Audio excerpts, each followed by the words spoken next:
which was all about liveries, but I did say that I was going to do another broadcast which was talking about in-game play around campaign racing and how you could earn some fairly good game credits fairly quickly, and I talked a bit about it, but what I'm going to do now is I'm actually going to show you. But before I do that, the one thing I had been doing this morning when I was showing people, excuse me, was I was updating any of my cars where I hadn't put my logo on it. So I'm just quickly doing that now. If you can bear with me, this should take about 5 minutes, I hope. It's normally how long it takes. I will colour code that green in a minute, but for now I'll just keep working to get this done as quickly as I can. Of course I do want to be neat at the same time, because appearance matters. And then I'll colour code them. Normally I would colour code them straight away as I do it. In fact, I will start doing that right now. Doesn't take long. And then as I move it, I can... Sorry if I talk a bit erratically as I do this, just trying to get it done. I can already see a problem. I'm going to go under that lip, aren't I? I need to move it up. Alright, good excuse to go back and do these guys.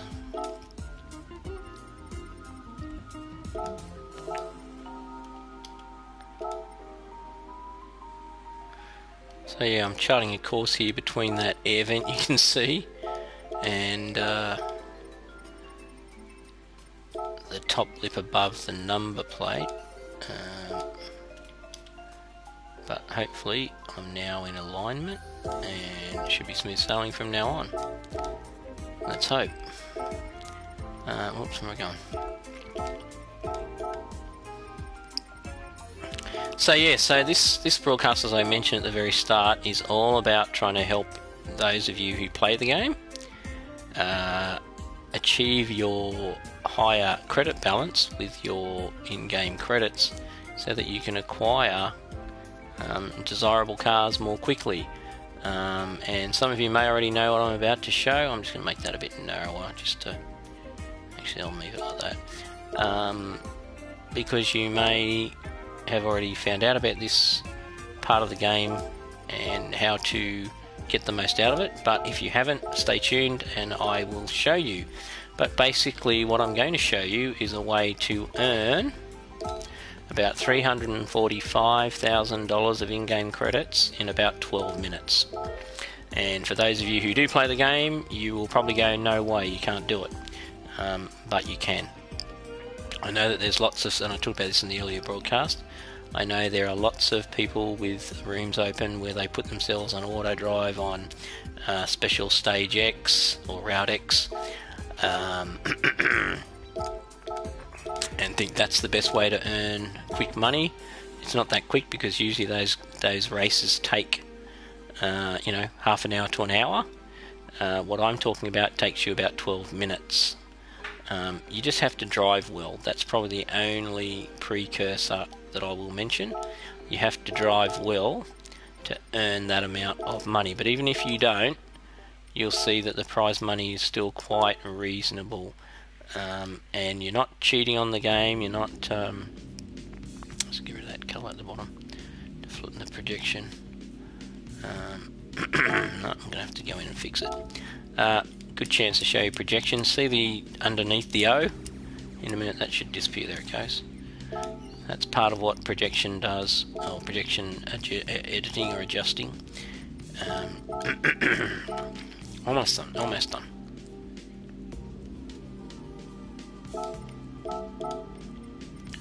Come on.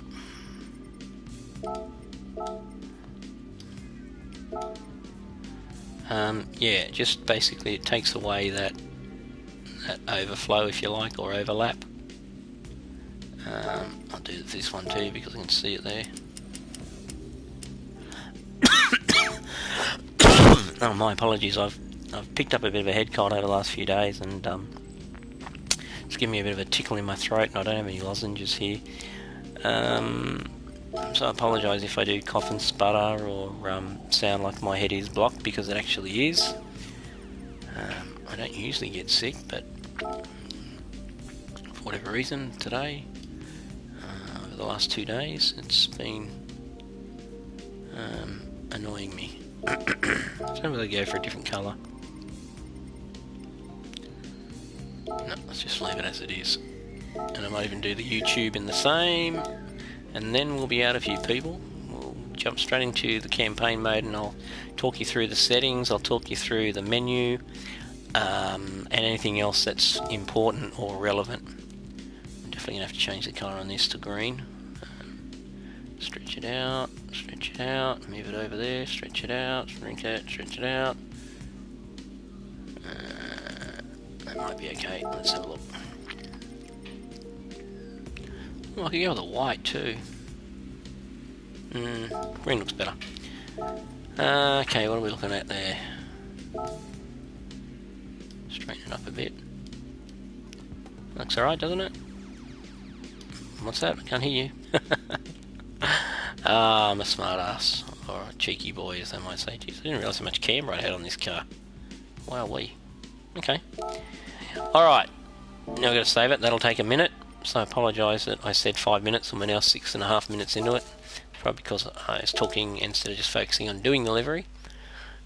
So apologies, but I'm sure you'd much rather hear me say something than have dead silence. If that's not the case, please type a comment, let me know, subscribe, all those things.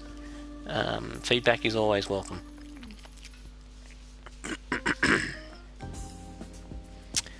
This takes a little longer now because I've got so many liveries. For those of you who haven't seen any previous broadcasts, I do a lot of car liveries.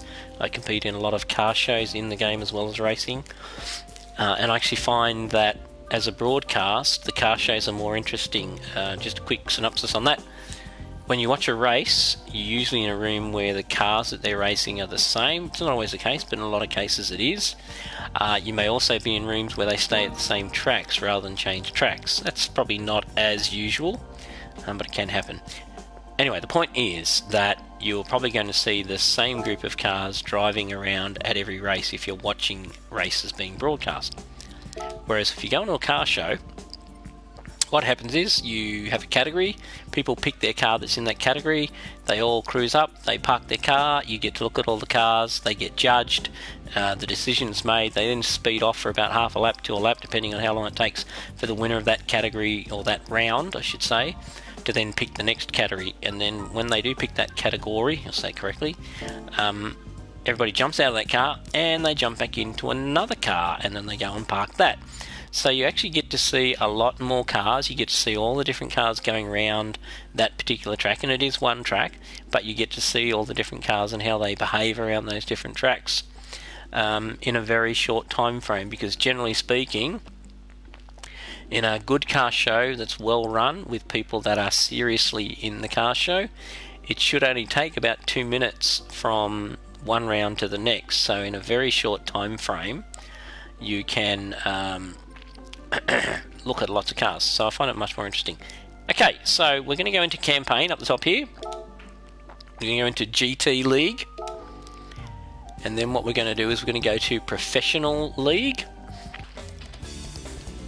Now you have to get a certain way along the game to get to this point. But it doesn't take a lot. You just need to do your license and then do a few other things in terms of circuit experience, but not too many. And then in Professional League, we're going to go to Premium Sports Lounge, which is the middle one. And then we're going to go to Blue Moon Speedway. Okay. Race entry will actually be that car I was just in, so we'll go to Porsche and make it quick.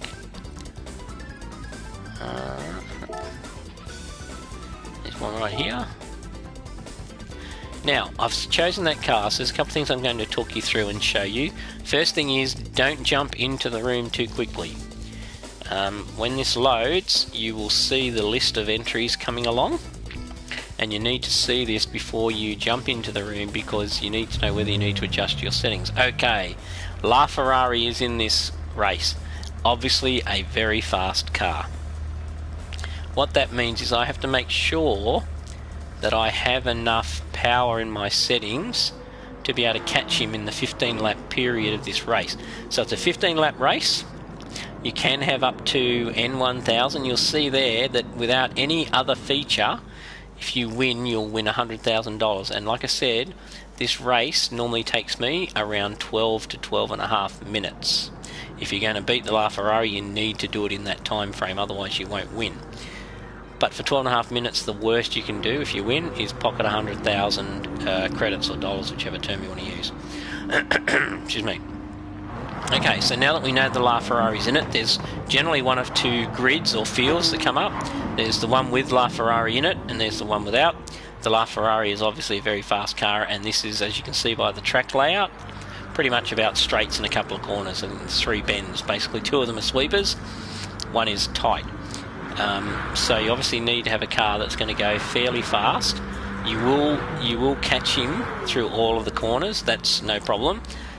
But down the straights he will definitely outdrag you in this particular car. So go into your settings and you can see that I've got it set to 92. I probably won't catch him at 92% power. Even though I've got it all loaded up, I won't level all the way up. What I will do is I will slide it up to about 98. Weight should be also down about 92. In fact, I'll go to 90. And that's just to give me enough grunt to be able to catch him. There's a fairly decent slipstream in this game, and by virtue of the fact that it is that overly type of track, you will get slipstream, but you need more than just slipstream. You do need to have grunt. In terms of the car settings, everybody to their own. You saw that there's a lot of camber in this car. That's just basically to get the front end turning in. It's pretty stable under brakes, so it's not an issue to have that high rear camber. But again, these settings work for me. You set your settings up to suit you. Gearbox wise, that's probably a bit long, so I'm going to shorten that up, because you generally get to about 280, 290 down the straight. So I'll go about 310, because I need every kilometre I can get at this power. The idea of me not running full power is because the game will give you 2 bonuses if you can achieve them. The first bonus it will give you is what they call a handicap bonus, and that generally tends to be around 30% of the prize money. So i.e. $100,000 with the handicap bonus adds on 30,000. The other bonus is what they call the clean race bonus, and that is I think it's 150%. So between those 2 bonuses added on, and it's a bonus on your overall result. So if you achieve the 30%, the 130, you get 150 of that, and that's how it ratchets it up to the $345,000 off the top of my head that I mentioned. Okay, so 12.5 minutes, 345,000. Or to put it another way, basically within 3/4 of an hour, you can earn $1 million. And it also gives you massive points, level points. Okay, I'm ready to go. So I'm going to jump into the room, switch from controller to wheel. Obviously it's easier if you're on a wheel, I'm not going to lie. Although in this game more than any, I think they've made the game easier for drivers with a controller than they have before. But it's still obviously a bit of a disadvantage over a wheel because you don't have that same amount of graduation with your inputs. Alright, now we start back in the grid, just so you understand. So we're positioned 16 out of 20, and pretty much the leader is almost a lap in front of us, as you'll see in a minute. The lead car is basically coming through the final corner now. He's about 34, 35 seconds behind us. I'll talk you through the lap. 4th gear in this car through here. Get on the brake early, get the turn in done, and hammer it out. So you get a good run and use the slipstream. Up here, there's a caution on this corner, and that is if there's a car close to you, they will turn down on you, so make sure you get right in low so you don't have any contact. Like I said, the handicap bonuses, clean race bonus I guess is what it should be called, only applies when you have a perfectly clean race. So if I have contact with this guy here, that could ruin my extra bonus. So you have to be very careful. Okay, so I'll talk you around the lap only, I won't just talk in general. So we're going to brake just before the 100, right there, back to 4th, get the braking done, turn it in low, and then on the gas, the car will drive out of it nicely. You can see 31 seconds behind the leader we are, so we've got 13 laps to cover that ground. You can see that the gap is going up because as he accelerates, he is pulling away from us. So try to get close to the wall. This corner, brake after the 100, 5th gear, then off the brakes. You can run a high line or a low line. If there's cars there, I suggest you take the low line, like that, because you could get jammed.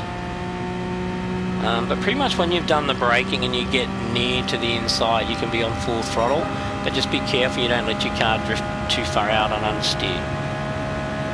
Blue thing there is probably your brake point. So I'm a bit wide there because I was too busy watching the blue thing and talking. That blue Honda we're coming up to, he can be a problem. Fortunately for us, we're going fast enough that we won't encounter him in a tricky spot. We should, we might clear him in the second or the last corner. So this is the second last corner of the lap. So on the gas, turn in. Now his rear end can step out on you, so that's what you've got to be careful of, especially if you get close to him like that. Another cool feature of this race, see the plane there? We're right under the flight path of the plane landing in the airport, obviously not far from where we are. I could have tried going on the outside, but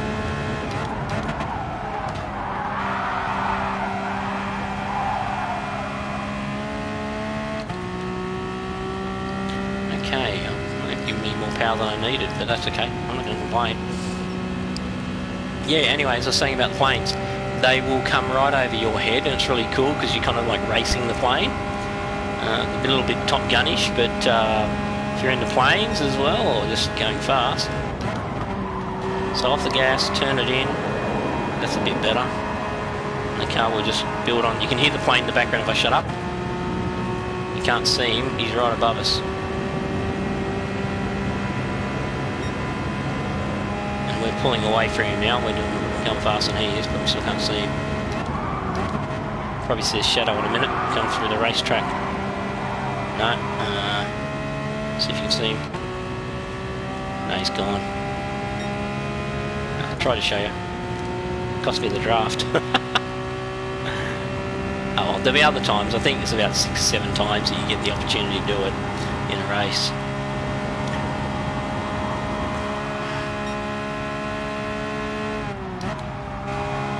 Okay, see how that guy's out wide.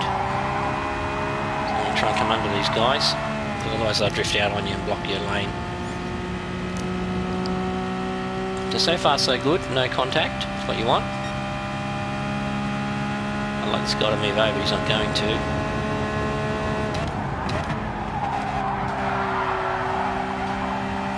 And basically what you're aiming for through that corner, if you get it right, is about at the middle of the corner, about 184 to 185 kilometres an hour. That seems to be the limit, if you like, before it will start to understeer up the wall and you'll make contact with the wall.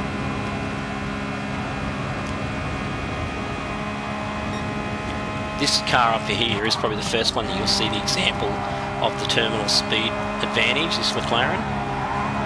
Now we're going, damn it. Okay, that could have ruined my bonus. You'll see him pull us back if I watch, in terms of speed. Hauling us in. The LaFerrari just goes like 5 times that fast. It's quite amazing to see it accelerate when you're in this race. I hope it didn't ruin my bonus, because then I won't be able to show you guys so you can see it. Hopefully it won't be too harsh on me. If I make another contact with a wall or a car, then I will definitely not get it. So I've got to be very careful now.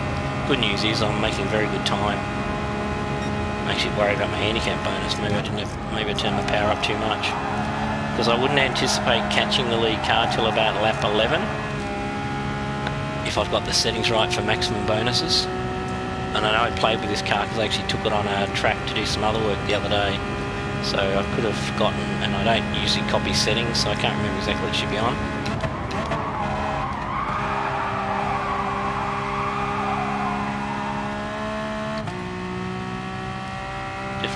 time. Here's the slipstream effect. You can see it.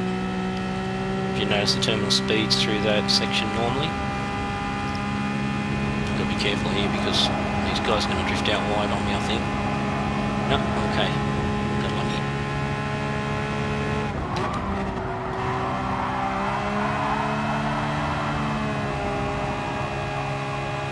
There's a plane. That's an Enzo in front of us, so he'll take off in a minute.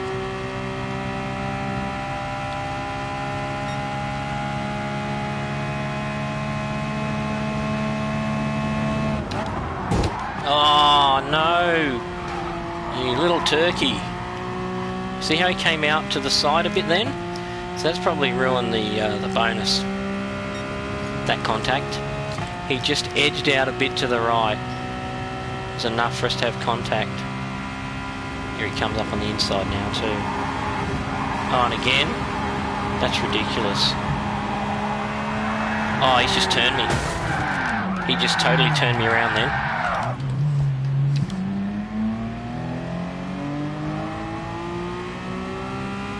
I've never had that happen ever before.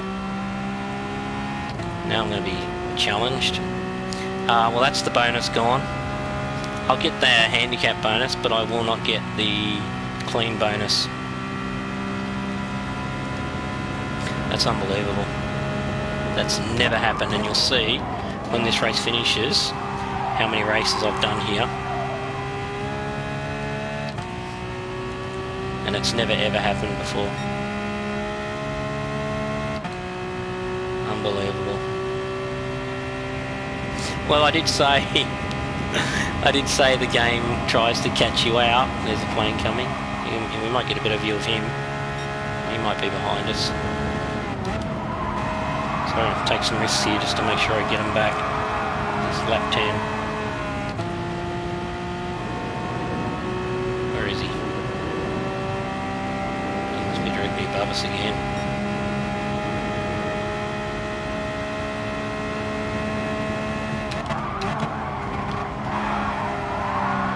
There goes the shadow.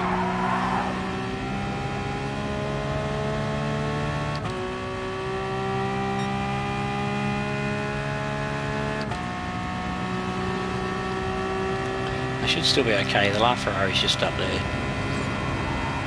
I just can't believe how dirty this Enzo is. He's got me again. He did again. I don't know if you could see that, but he went to the right before he turned in. Unbelievable. That's second place, McLaren F1. Start to pull away from me.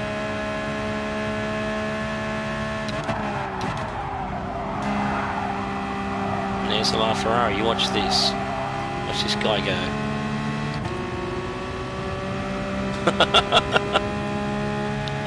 That's pretty impressive. I'm doing 250 k's an hour. He's just gone pew down the road. I should get him through this corner. See how his tail is sliding out? That's what you got to be careful of when you get near him. He'll take me before we get to the end of the straight. That's how much faster he is. Here he comes. You're all. There's that Honda again, trying to cause trouble.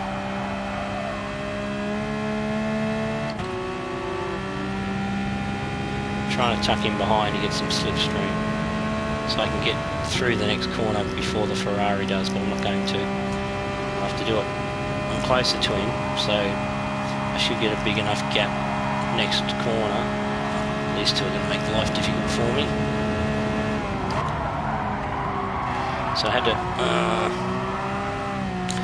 to hold off my braking to get in front. So I've made a meal of this race, guys. Normally I do much better than this.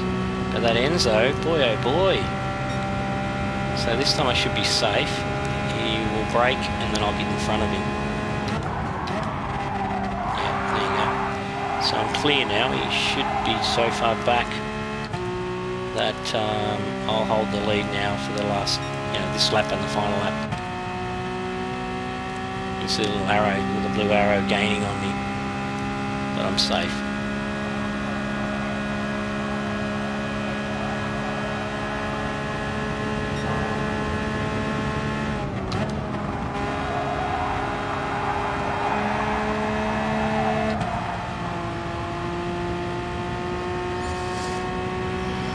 2-second gap, you won't pull that in over the straight. I think the straight's good for about a second.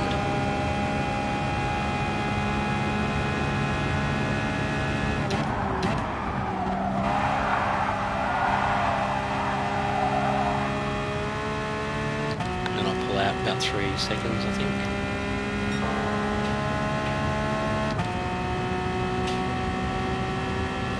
Then I'll close down about a second of it again.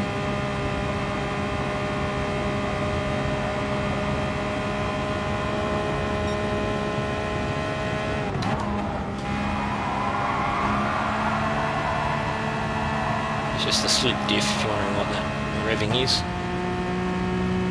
Home and hose, albeit that we're not going to get the money. I do want to show you, so I will run another one. But have a look at how many times I've won this race. It gives you an idea of how many times I've done it. So that's win number 116. I haven't won every race because sometimes I make the handicap too hard for myself and I don't end up winning. But I've definitely got it covered in this race. But I'm very disappointed in the fact that I got the bonus taken from me by that Enzo. Yeah, so you only got the car handicap of 130%. Still, it's 230,000, but as you can see, the experience points, 5,000 points for that race. That's pretty impressive if you think about normal races and how much you get. The mileage points aren't massive, but that's okay. Alright, I need to redeem myself, so we'll go again. Alright, at least I know what that Enzo's up to now. But I've never seen that before. Now I could wind back the power, but I'm not being penalised with the bonus at the moment, so I'll leave it where it is.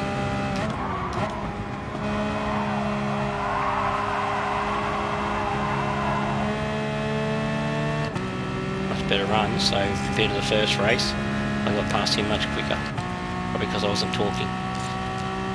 So 255 there without a tow. Next time we get in a slipstream, have a look at the speed under that bridge. You'll see the difference that the slipstream makes. It's pretty important, particularly if you're underpowered. Getting outside the sky because he's swerving around.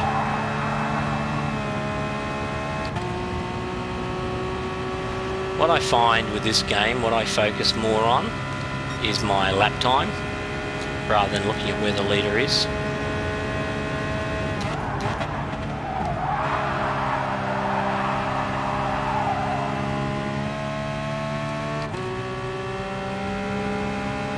Lap time and getting your gear change points right. So no slipstream again. Oh, a little bit. But the speed was only up 2 or 3 Ks because we weren't that close to these guys. But if we get like within 50 metres of one, you watch the speed difference.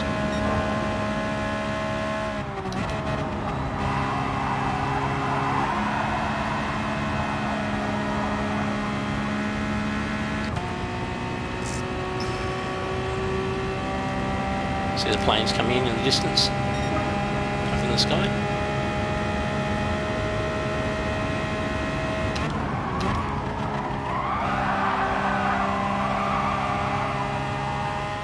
But you really need to get that turn in done as soon as you can. You can take a high line, but I just find you get better acceleration if you go lower. Yeah, there you go, it's 260 under the bridge then, so we're a bit closer.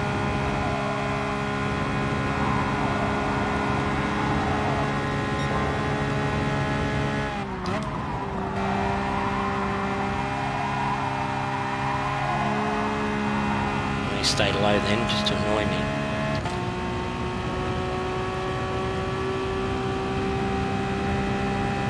Yeah, I think we're doing about, down the end here, I think we're doing about 30 kilometres an hour faster than the plane. But obviously when you first get on the straight, you're not. So you build your speed, and when he's near you, you start to pull away. It's pretty cool when they're right above you, like just on your tail, because you can go into the mirror and you can see them behind you. It's pretty cool. I like the feature.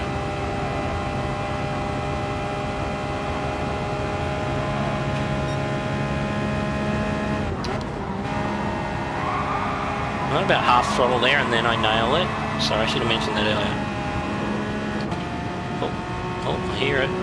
Where is he?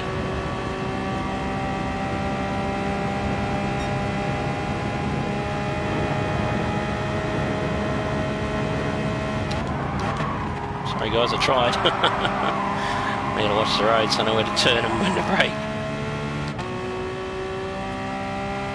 Okay, now we're in a good tow. Watch this.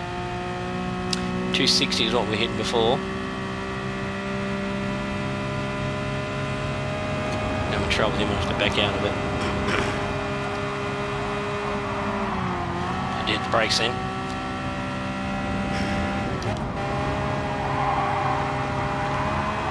I've got the pace. Like if I was running on a very low handicap, I probably couldn't have afforded to do what I did then. I would have taken more evasive action rather than use the brakes. But because I know I've got plenty of speed and plenty of time to catch the leader, I could afford to brake.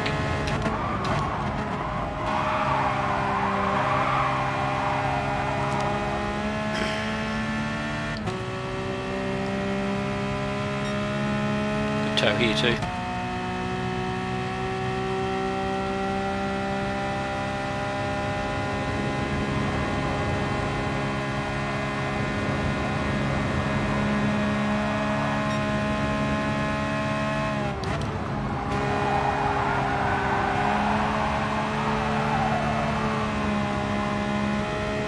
Always look to see if there's a plane coming. I can see one in the distance to think whether I'll see one the next lap around. Oh yeah, there's one right there in the distance. So he could be the one for us.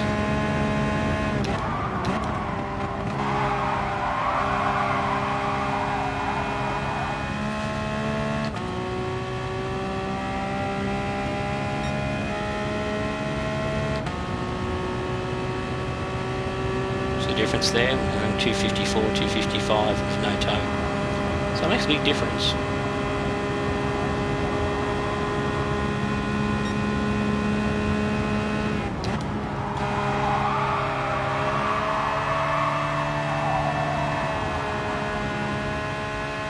See the difference down here with the three of them, that gives a great tow. Expect we'll be purple on the first lap.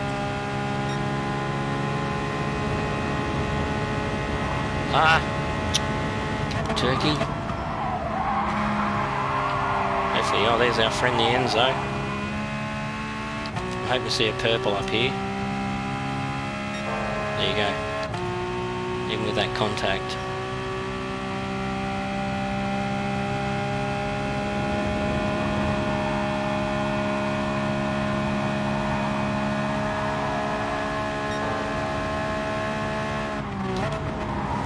Clear him. Let's not have the same hassle as last time.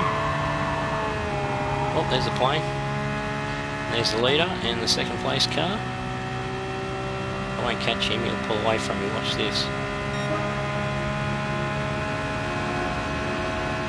Wow, I'm surprised. About to take the lead on lap 9. I'll give it back at the end of the straight, but that's okay. Got 6 laps to play with, I don't mind. He can take me. Here he comes. Look at that. It's impressive, isn't it? 270 k's I was doing then, he just went straight by me. He can also get a bit out of shape, so you got to be careful you don't get too close to him too. Now I'm clear. Do a 6 change early, just because I can. I hear a plane again. Is our timing's bad, isn't it? They're all above me. Can't get one behind me.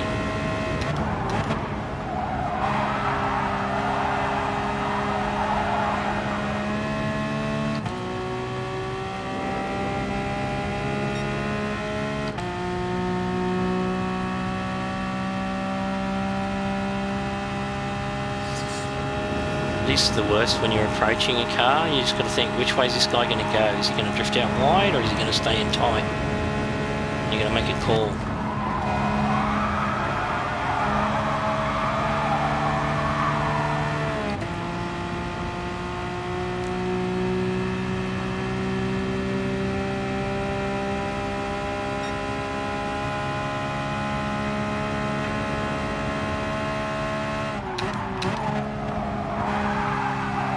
again, this one here, I'm going to back out of it because that guy would go up to the wall, close me out, and there'd be contact and I'd blow the bonus. The only problem is that this Porsche doesn't like that corner without any throttle, so you can see how my tail stepped out when I went down low without throttle.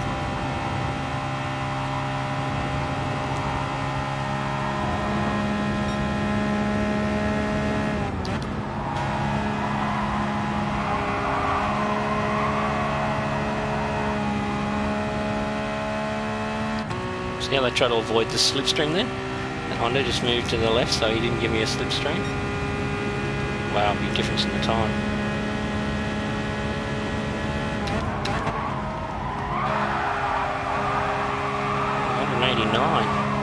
As fast as I've gone through there.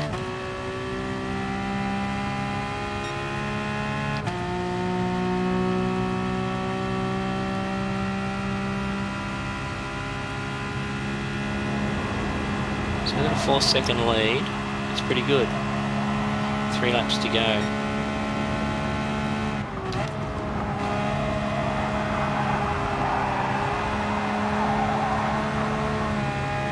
Should get a good tow here too.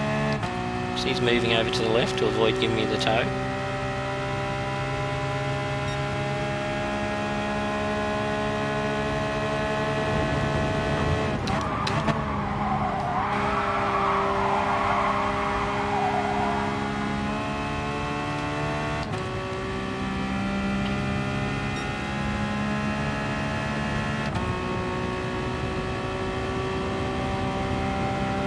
Seconds, wow.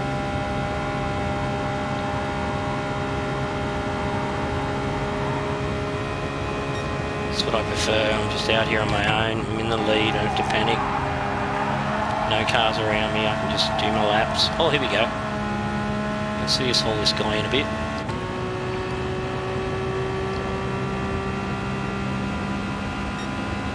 So we're hauling him in.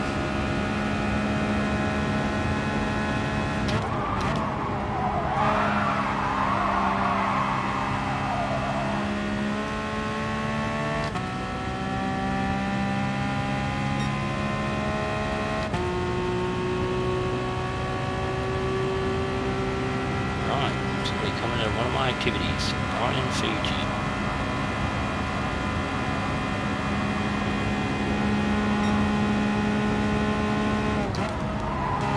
So yeah, about half throttle, then bang, you hit that blue ripple, that blue, and you can mash the throttle. You should have the line. The car will understeer a little bit, but not so much as you'll end up on the outside wall.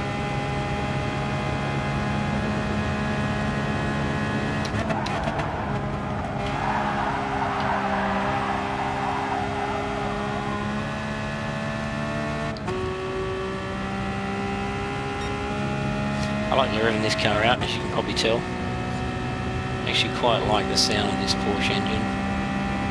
And you can't hear it, but also like the gearbox, the clunk and the diff, but you can't hear it at these speeds.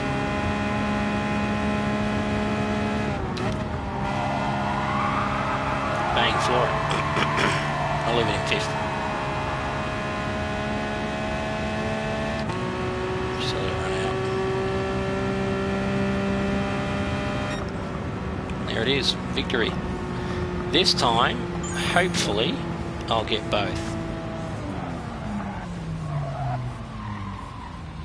And you'll see that for a 11 minutes and 53 seconds, so sub 12 minutes, the prize money, 11.53. There you go.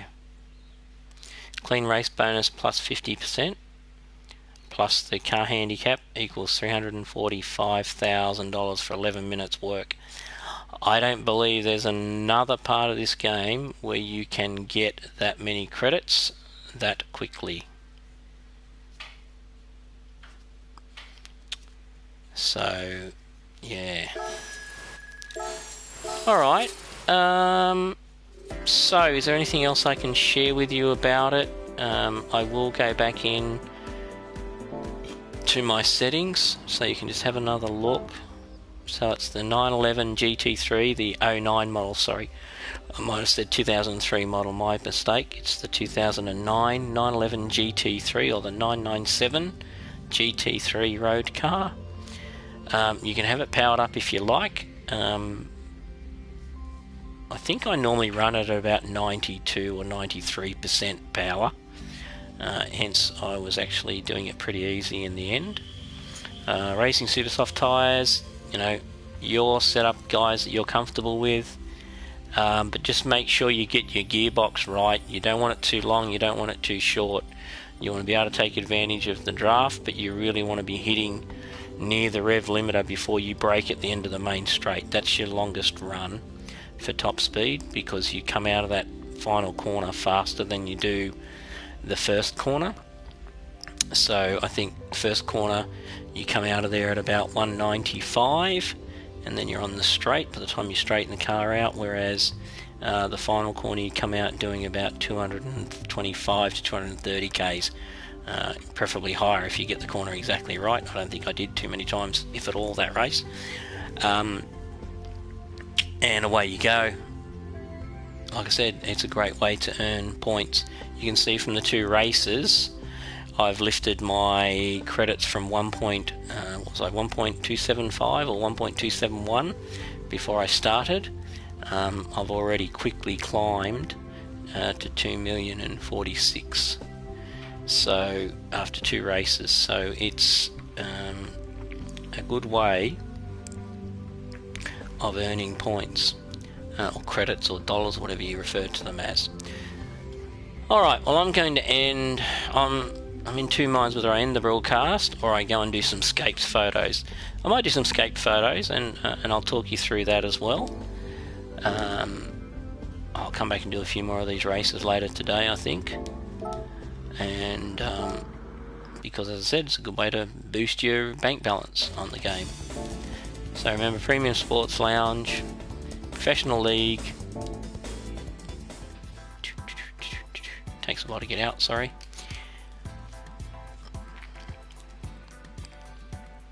I mean, you can do other races. Some of the races will give you similar dollars. The Endurance League will do similar, but usually the Endurance League, excuse me, are about an hour in length for the same kind of money, so you can do 3 to 4 races in the same time frame, in which case you're getting 3 to 4 times as much money. And obviously it's in GT League. Alright, so since two people are online that are my friends, I'm just going to have a quick look before I go into escapes, see if it's somebody I want to go and race with.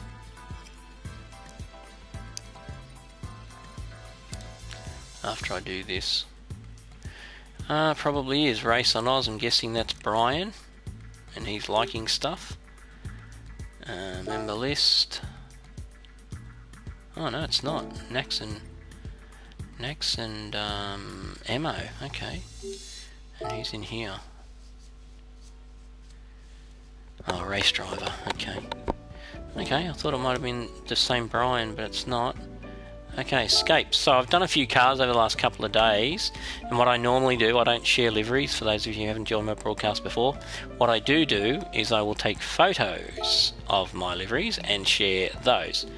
I'm not going to explain the full details, just a quick bullet point summary. I believe everybody should do their own liveries. I believe you stymie creativity if you put your liveries up there for other people to copy. And I think it's wrong that people take other people's liveries, particularly because I compete in car shows, and they turn up in those liveries and try to take credit for work they didn't do. It's somebody else's work. So for those reasons, I don't share. Okay, I'm just trying to work out where I want to go to do some of these pictures. Let's try the hangar.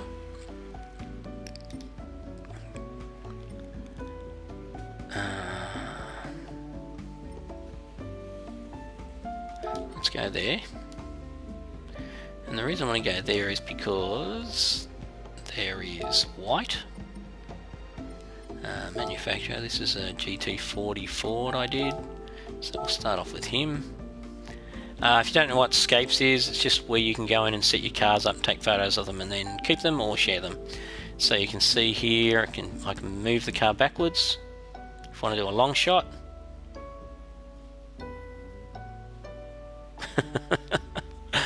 but I can zoom it in. Like if I move to there, I can zoom right in, so you get a different shot of it underneath the wing, basically, or just about underneath the wing, be close to it. If you want that sort of photo, you can. Then over here you've got effects. Now, as you'll see as I go through them, that's like a classic portrait thing where they go black and white and only your car is in colour. Pop art, that's where they just sort of kind of overexpose the light around the car, as you can see. Sepia, obviously is that greying, if you like, of the colours. And nostalgia is usually the one that I pick. I don't know why, it seems to give me, for me anyway, I don't like that because it takes away from the colours of the car. That's not too bad, but it's more like a portrait. You can't see the graininess of it there, but if we were closer you could. Papia's not too bad, but again, I'm not the biggest fan. I don't like that at all. Yeah, pretty much nostalgia is my choice for most pictures. I just don't think you get the same effect as you do with nostalgia. It seems to show the car in the best light.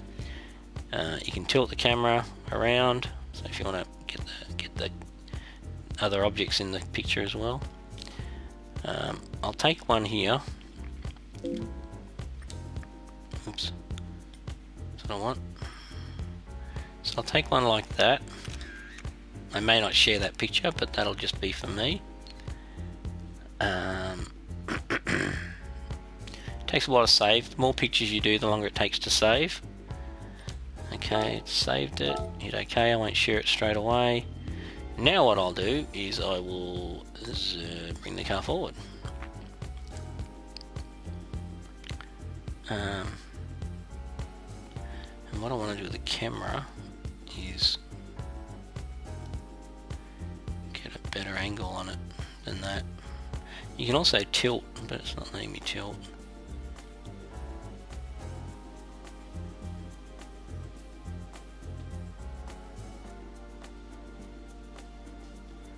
Bring it forward, go back to camera, go back out a bit. What the heck was that?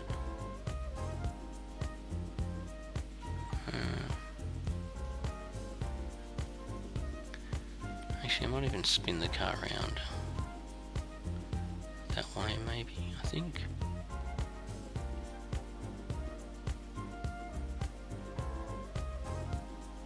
Okay, that'll do. And then I'll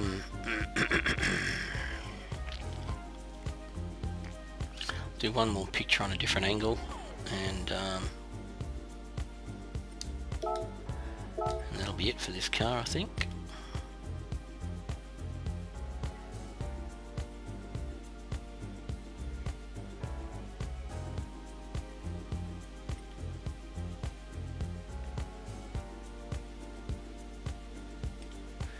And just play around a bit with it to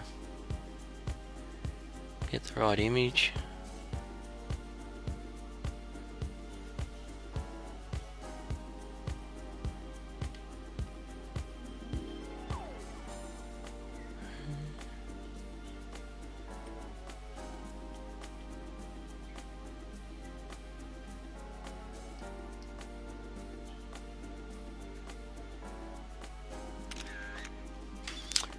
And when you see the picture at the end, that's the picture that you actually get that is being shared. So when it finishes doing this rendering, it will generate the real picture. So that's what you're going to post if you decide to post the picture.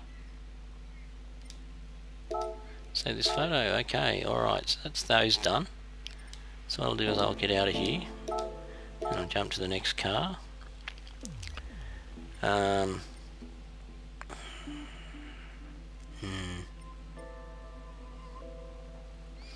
Yeah, I think this might be good for the next car. When you see the car, I think you'll agree.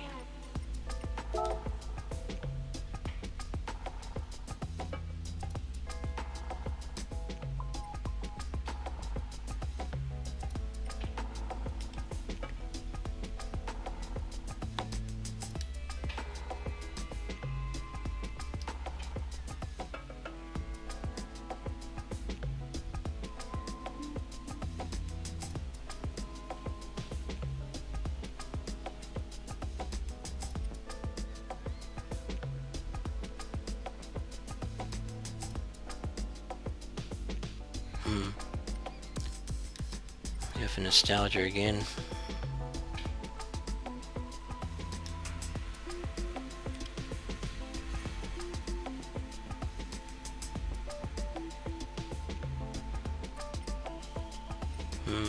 Okay.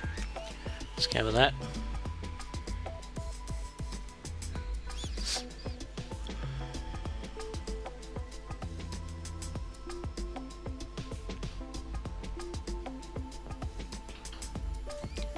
Okay.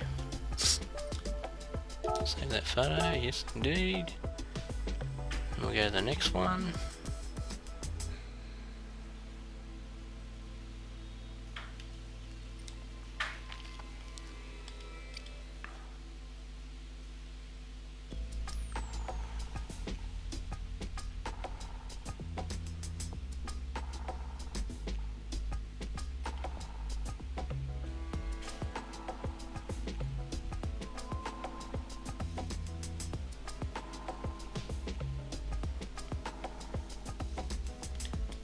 Just move that around a bit so there's a bit less reflection. Yeah, that's better. Out a bit.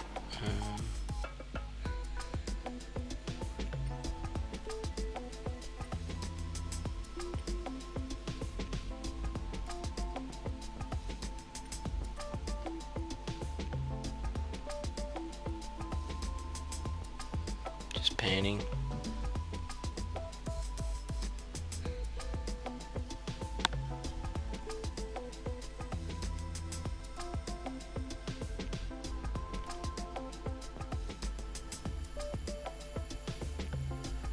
Okay, looks pretty good.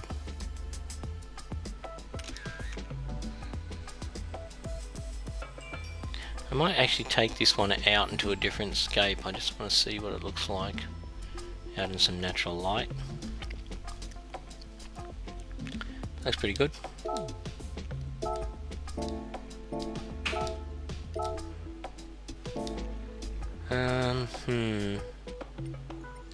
Let's try Norway.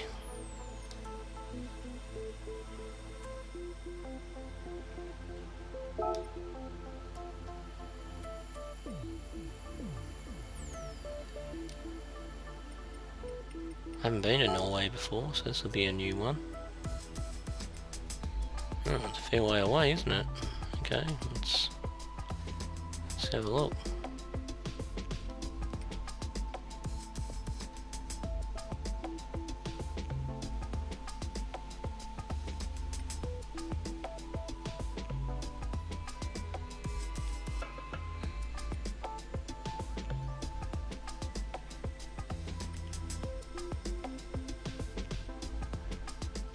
Bring it closer.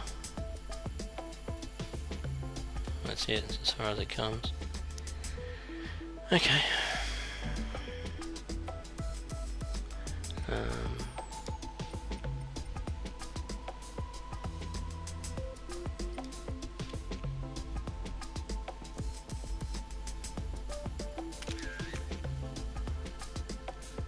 What I don't like about it is that I'd like to do photos of it looking down on the car from an angle, but you can't get an elevated picture.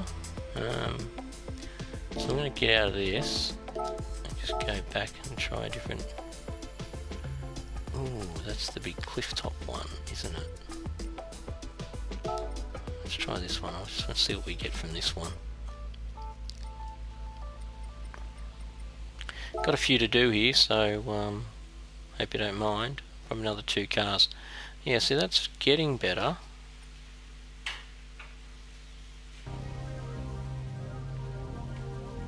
Still not quite there though. I want to see the roof, but you can't really. Oh, maybe we can.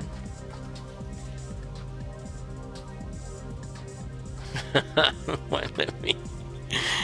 It won't let me go over there. Oh, game, really? Seriously?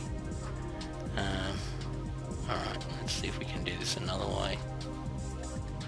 Can I? Can't I? No, I can't really, can I?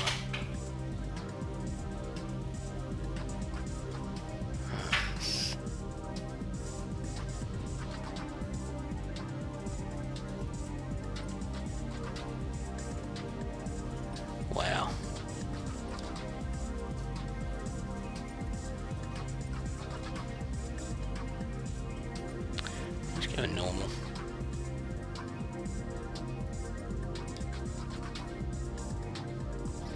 I really wish I could zoom it, but I can't.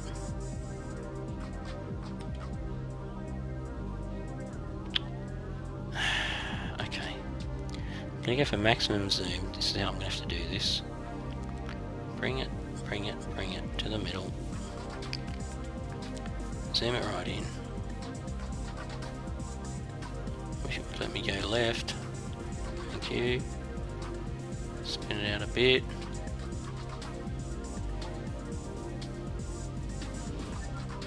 One last thing. Oops, wrong button.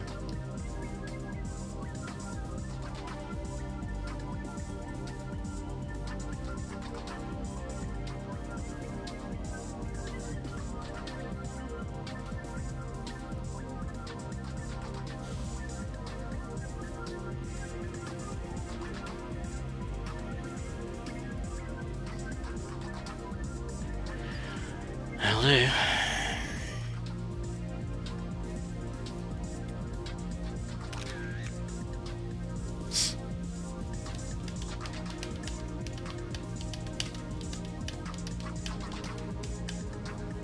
Just me tapping, sorry, just to amuse myself.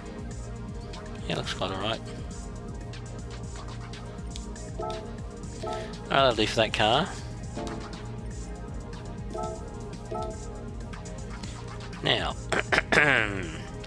do I go here and choose this for the next car I want to take photos of? Which will be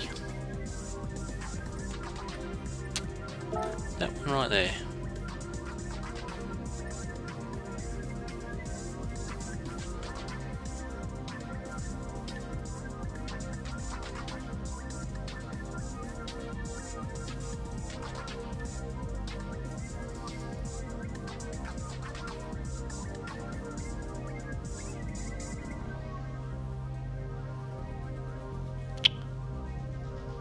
What I wanted to do.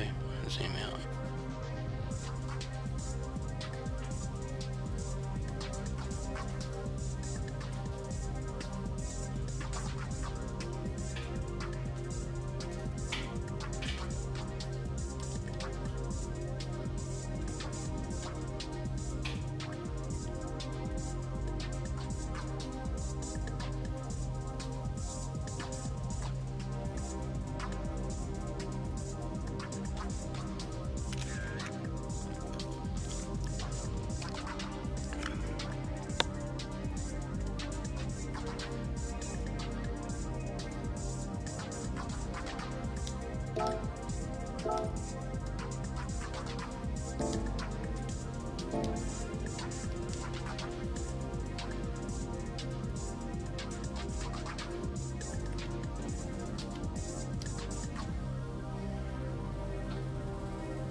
No.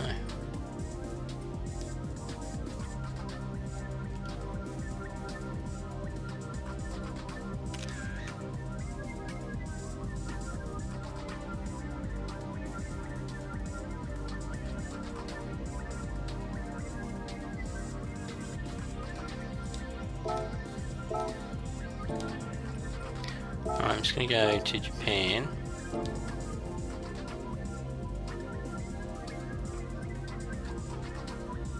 Somewhere. Where's Japan? Cherry blossoms.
I just keep reverting back to the nostalgia, I don't know why.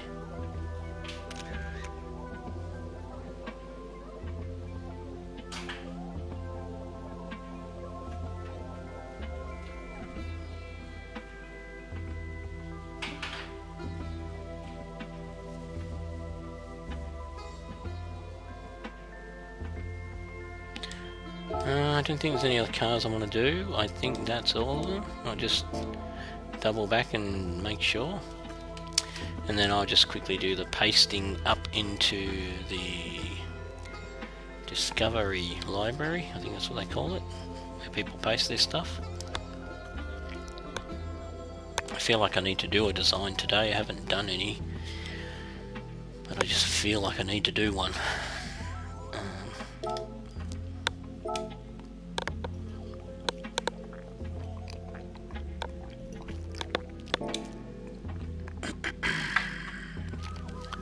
I'm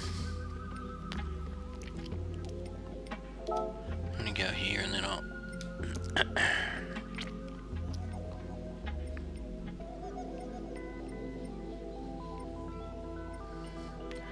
one of these scenes where you're inside, I think. Well, these are all the ones you have to download and buy, basically.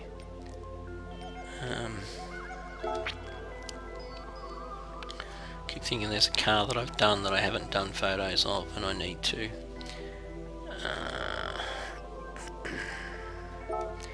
Just check quickly the ones that I know I've just done recently, and then I'll know for sure. Oh, I don't think I've done him. I think that's what I'm missing.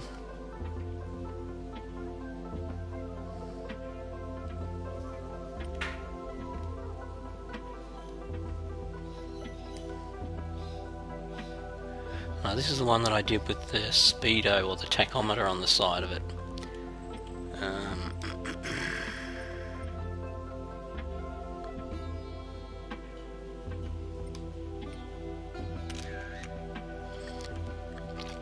So I'll do a front like that. Might even do 4 for this guy. So I quite like this design too.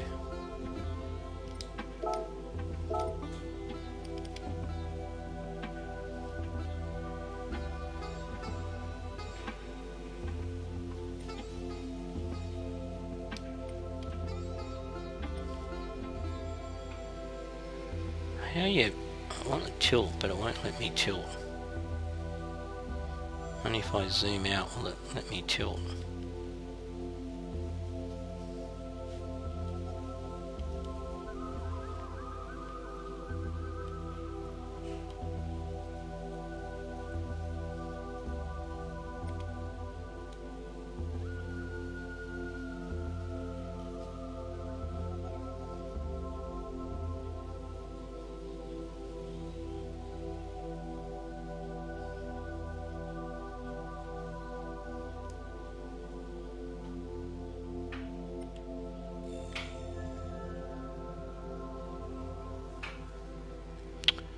See, why don't you move over?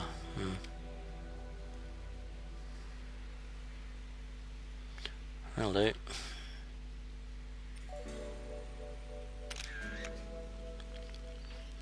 And I'll take a back 3/4 shot, that'll do.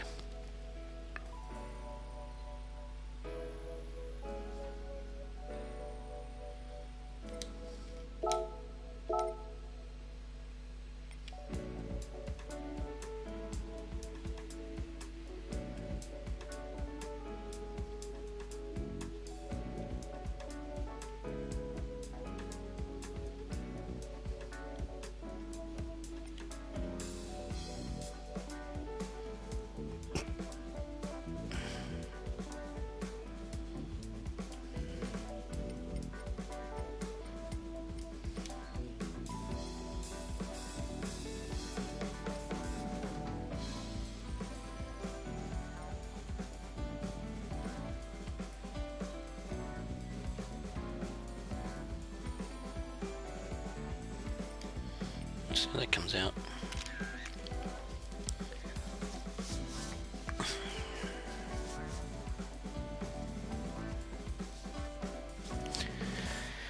Well, I hope you've found this broadcast informative in regards to the racing and collecting your extra credits where you can.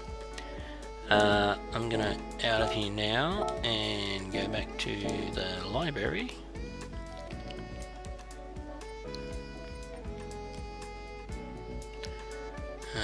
My library. I could have gone straight there, and there are the photos that I've just taken today, so you can see the GT40 ones, you can see the Mazda ones, and you can see the Lamborghini ones. So what I'll now do is I will now start to share, and you do that by just doing this, hitting share. That'll then open up another screen, and it will prompt me to put tags in. So it'll be Ferrari is the first tag. Wish the spell check thing would work here, but it doesn't. The next one will be 458, and then the last one I use my YouTube name because some people, well, quite a lot of people now follow me, so doing that makes it easier for them to find my work.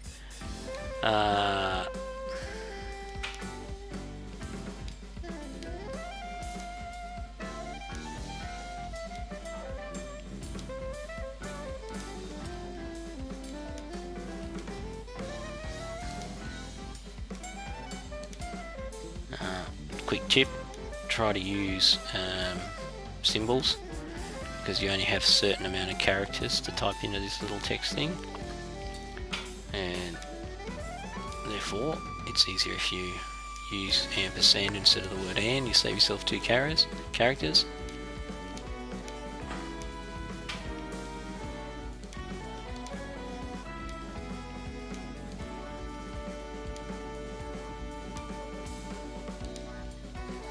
And I always leave a message about being able to see more at my channel. Backspace. It should now just, yeah.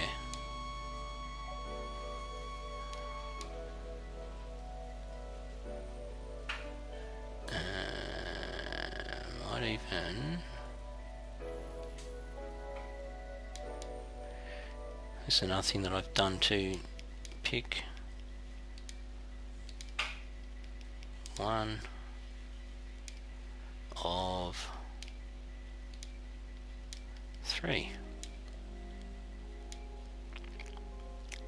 space and hit OK. That'll upload, take a little bit, and then I can jump to the next second and the third. And I'll just work across the screen, it's simpler. I don't get out of order then and I don't miss any pictures. So this will take 10 minutes.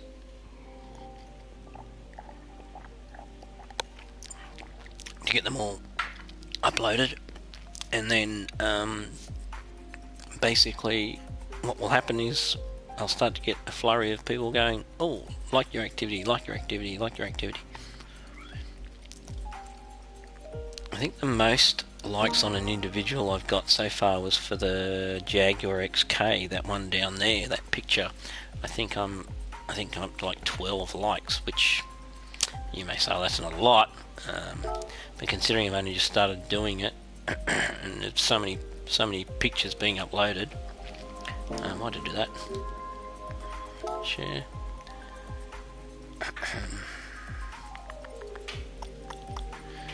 So same again. It's a bit annoying you have to repeat it, but anyway you do.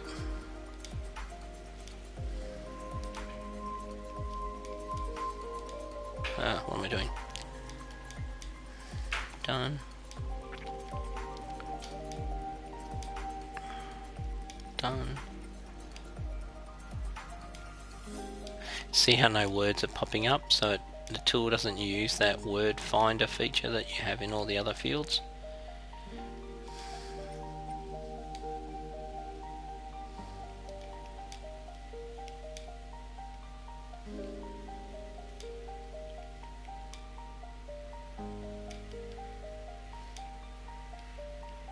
But here you do get it.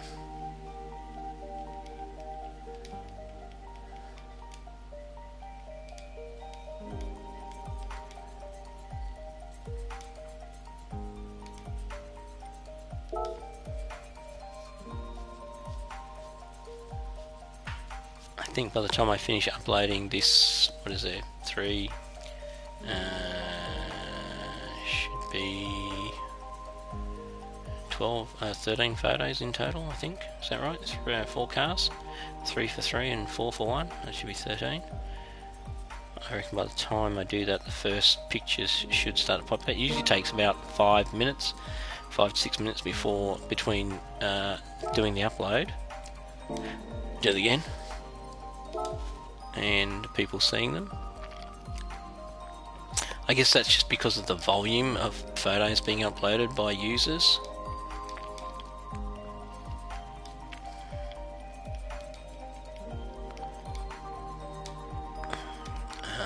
That they just can't put the photos straight up, it just takes time.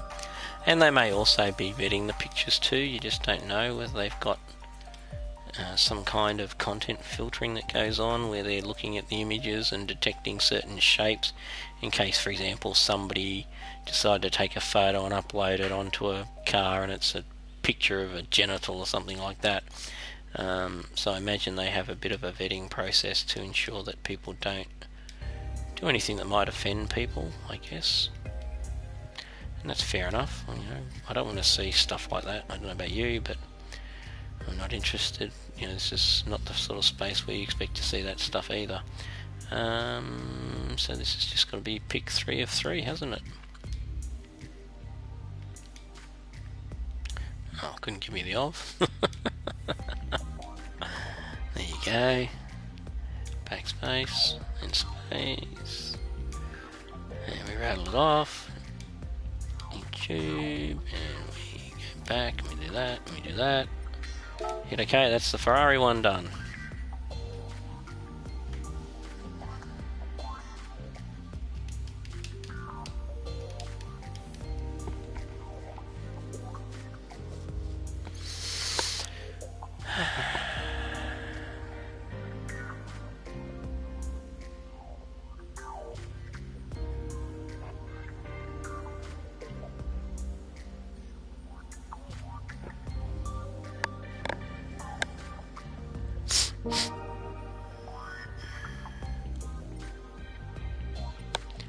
Now we do the Mazda. So I was going to do it in order, didn't I? So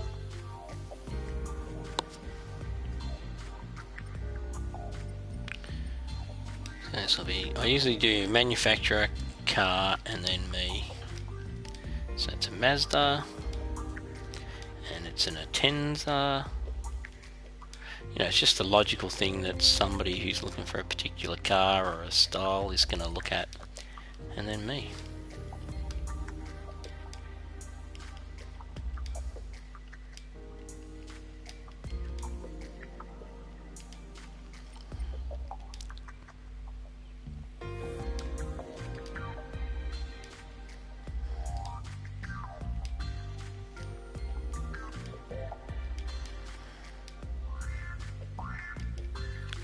And again, the words are all about trying to minimize the text.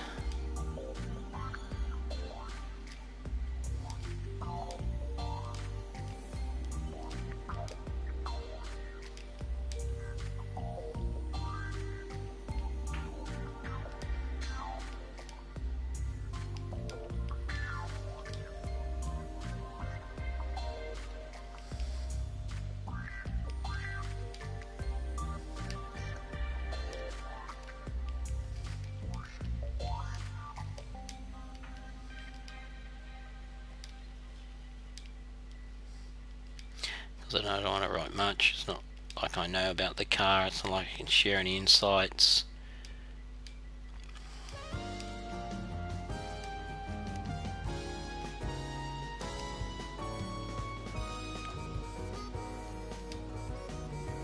When you think one of the words that would come up after rabbit would be hole, I don't know, sometimes the logic of this text predictor doesn't work.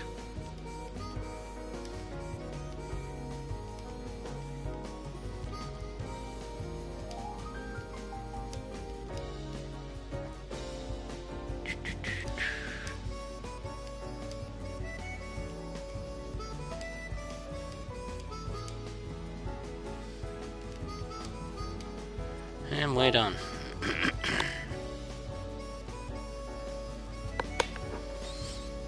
I don't know what else to share with you guys, and I don't know whether you're finding this part of the broadcast of any value at all. Certainly if you've clicked off by now, I wouldn't be surprised. It's not exactly scintillating stuff. You've seen me do one photo, you kind of get the gist about what it's about. So if you haven't already switched off and you want to switch off now, I totally understand. I'm just going to continue to do this till I get through all the photos, and I've got obviously about 8 to go, and actually 9 to go by the look of it. 1, 3, 5, 8 to go. No, I was right. Okay, so I'm just rinsing and repeating, as they say. Yeah, look, the only thing I will say is if you're going to do liveries and you don't want them ending up on every single car in the game, you know, I can't think of anything worse than going into a room and seeing my livery on somebody else's car. I know I've shared 4 liveries. I'm yet to come across any of them on a car. Whether that's just luck, I don't know. But the point is, I don't want to get into a room and see somebody driving around the same car as me. I don't, you know, it's like when I drive, I've got a silver BMW. It's like when I drive down the road and I see the exact same model, because my car, even though it's a sport model, even though it's a particular paint, and here in Australia silver is not exactly the most popular colour, there are still quite a few cars exactly like mine driving around the city. And so when I see one, I feel a little bit less, if that makes sense, because we all like to be individuals. It's just part of our nature. And so when you see the car like yours, you get a bit deflated. Interesting side note, back in March I almost traded my car in on an M3 current model, and the car that I was going to buy was in the purple colour, or violet silk, or silk violet I think they call it. There's only 2 of them in Australia, and I was really excited about it because you know, I thought to myself, right, I'm going to drive my car, and every day I drive it and wherever I go, I'm very confident that I won't see another car exactly the same as mine. I won't go into the details of why I didn't buy it. Suffice to say that BMW Australia have really put my loyalty to the brand at risk. I have a little while to go yet on my current lease, but it's certainly the way they handled the matter that came out of me going through that process. They certainly have put my loyalty to the brand, which at the moment is 19 years strong, and is 4 cars strong. I've bought 4 cars in that 19-year period, all BMWs, and right now I find myself wondering, should I give them the loyalty at all based on what they did to me? And like I said, I won't go into it, but suffice to say it wasn't a good thing that they did. Anyway, so I didn't buy that car, unfortunately, but if I did, then I would have been very chuffed, because I would know that I'm not going to see that car. I'm going to see other M3s, of course. I'm going to see other M3s that have the same kit, that have the same wheels, that have the same front spoilers, carbon fibre front spoilers like this one had, don't get me wrong, but they won't have the same colour. Unless I happen to bump into that second car somewhere around the country that is in that same colour. When I bought my M3, my E46 M3 back in 2001, at the time I was told there was only 12 of those in the country, and mine was the actual BMW Australia show car that was used to go around to all the car shows. So again, I knew that I had a car that was very unlikely to be seen at the same time in the same place as mine. And you know, when you spend money on cars like you do, they're not cheap, that's kind of what you hope for. You know, I couldn't think of anything worse than going and buying myself like a, I don't know, say a Ferrari F488 or a Lamborghini Huracan or an Aventador, and turning up and seeing 3 or 4 other ones exactly the same. I'd be like, oh, come on. So yeah, I think I'm going to break order here. I think I'm going to go with this guy first, and then I'll put the other 3 in order. So yeah, I don't know, maybe I have the wrong approach to it. Again, leave a comment, let me know your thoughts. You know, this world is full of people with different ideas, and my idea doesn't have to be the right one. Oops. I always get the spelling wrong. Is it Huracan? Oh, I don't know, I hope it is. Isn't that terrible? I don't know the spelling of it. I think that's correct. I hope it's correct. Please let me know if I'm wrong. Again. Yeah, so, like I said, if you're Iflow back, where am I going? Let's try to get the words right here.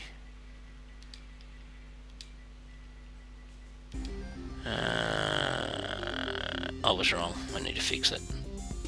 You can see it's an A-C-A-N, and I've got A-U. So, good thing I just looked then. Now it's fixed.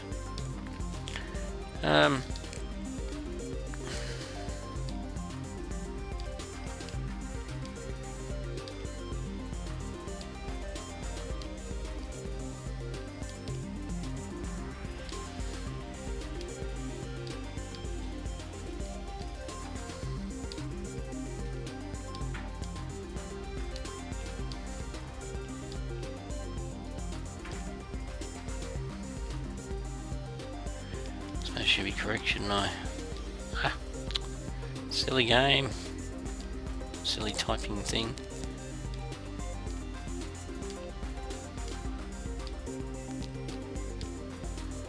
I'm just saying that, you know, I love the Gallardo when it first came out. I always found it a very beautiful shape to look at. There you go, there's the first. Must have just got published, one of the pictures.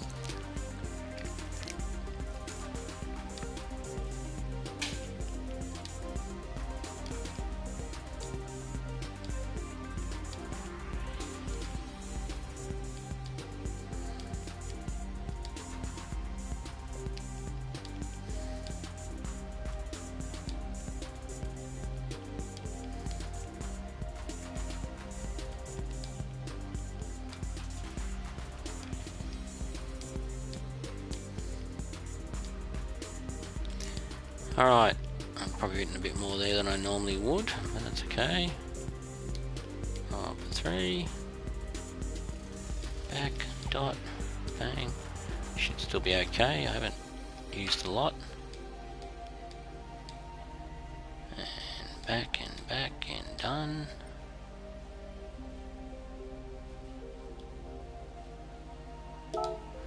That's that done.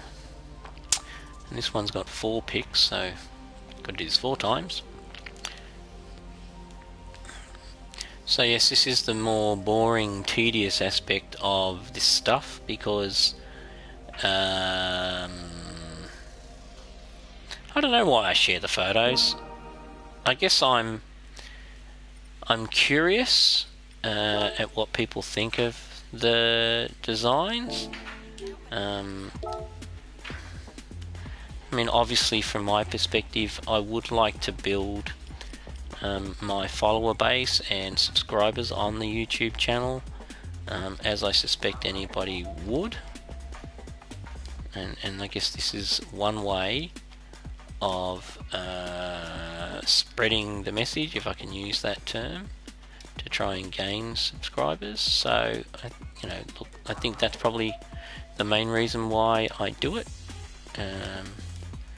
I'm not looking for validation. I'm quite comfortable with my designs, but you know, there's a genuine curiosity, because we all have different tastes. You know, I see some things and I look at them and I think, oh, yuck.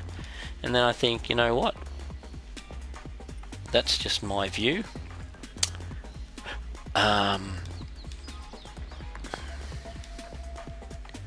And everybody sees the world differently. No, this is pick of 4, isn't it? For this guy. Face. Oops.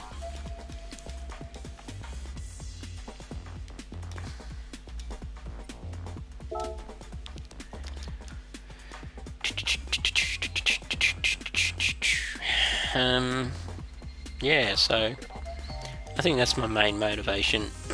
I've only started doing it over the last 3 or 4 weeks. Up until then, I'd never shared pictures like this. As I said, I had published some liveries.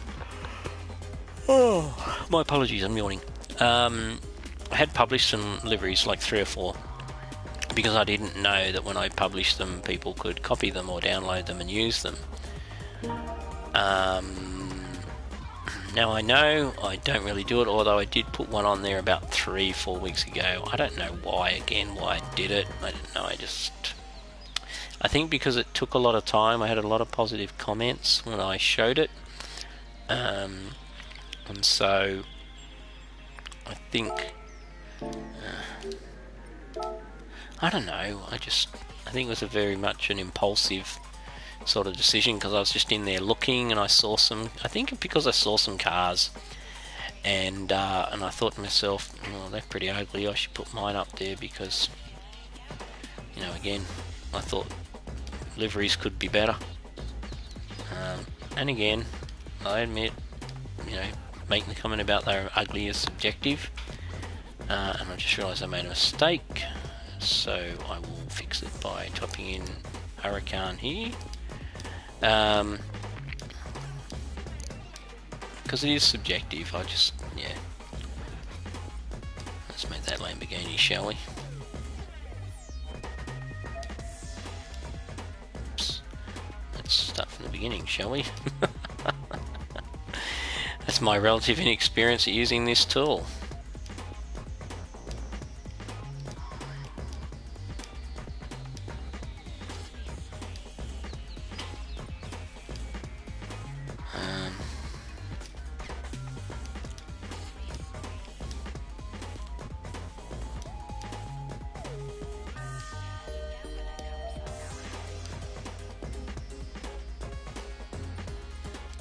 So this would be pick 3 or 4, if I'm not mistaken.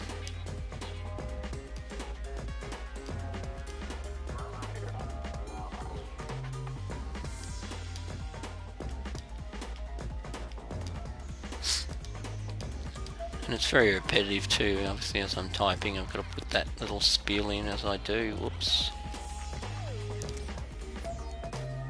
Oh, I don't need space there, that's the end of the typing. Pick 3 or 4, and that leaves the last picture, and then I'm back on track. I'll probably go into some rooms after this, see if there's any car shows. I feel like going in a car show. I feel a little bit sleepy actually. I had not that late last night. I think I went to bed at about 3 o'clock previous night. Yeah, it was pretty much an all-nighter again. At the moment I'm unsupervised. That sounds really ridiculous coming from a mature adult, doesn't it? I'm unsupervised, but I am at the moment. I'm here on my own. My ex-girlfriend, who does still live here with me, well, she doesn't live here with me anymore. She still has some stuff here, but she won't be living here anymore when she went back to Vietnam to visit her mother.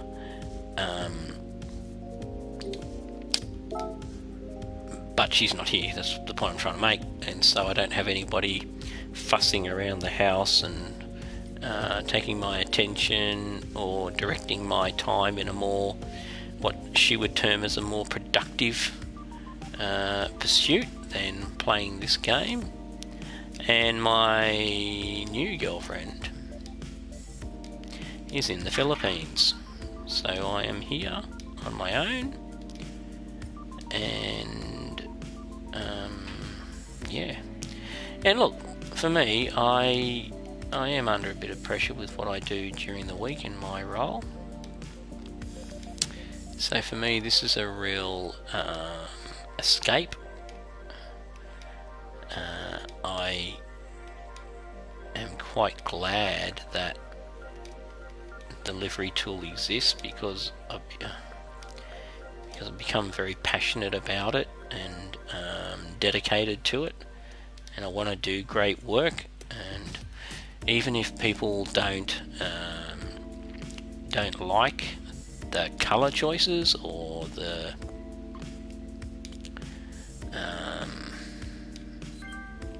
patterns, what do I do then?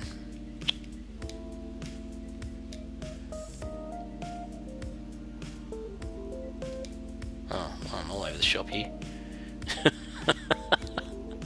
Got distracted by the like. Like I said, they'll start to trail through now that I've put these pictures up. I don't know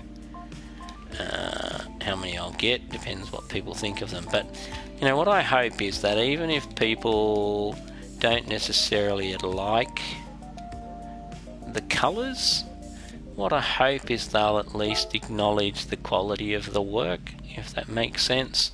You know, the thought that goes into the design, the application of colours and shapes against the contour of the car that's picked, whether the colours etc. also align or have a synergy with the vehicle itself. And what do I mean by that? What I mean by that is that, you know, if you're doing a sports car, you might approach the colours and the themes with a different approach to if you're doing an older classic car.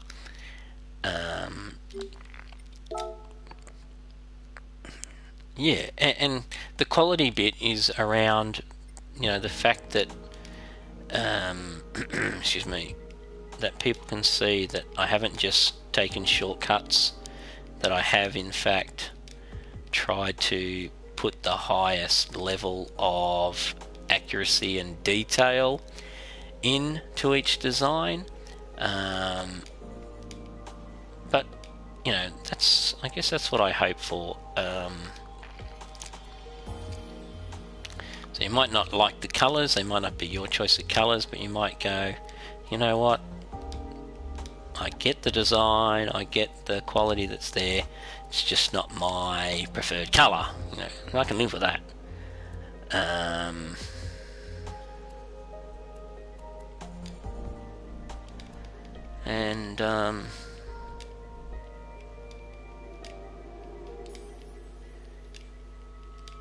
Yeah.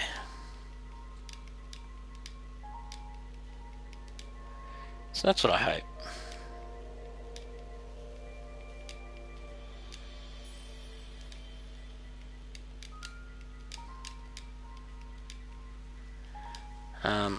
And this one in particular, this particular car, I'm not a huge fan of white paint.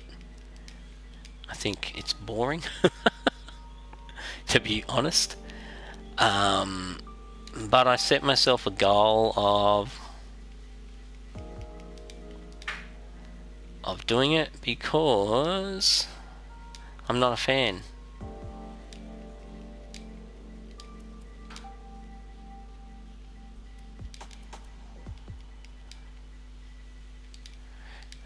I just think that white is vanilla, if you know what I mean.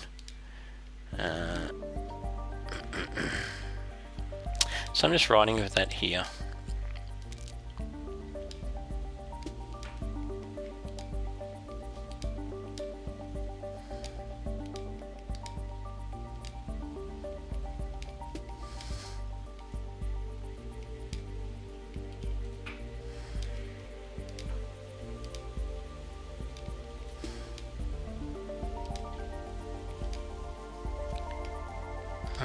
I don't mind the look of the car.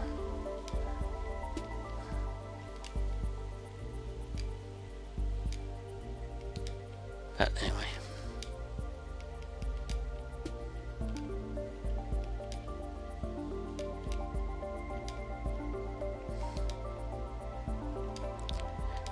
soon find out.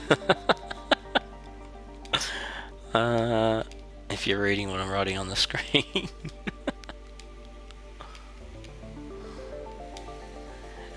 Anyway, now I'm going to be challenged to fit in my thing. You watch. It's going to be very close. Yeah, I've run out of room. Okay, I've got to do some editing. That's okay, because I know what I do. I can economise the very first sentence, for sure, by getting rid of all that in front. And then, whoops, go back one. Get rid of that. Go for a capital. Whoops, which is wrong. And then 1, 2, and that becomes trying. You're going to see my creative writing skills come into action here as I try to minimise words. And then I'll do the same thing for the second sentence. I'll get rid of that bit there. That can all go. And then the C can go and be replaced by a capital C. Whoops, except I stuffed it. And then it needs to become challenging.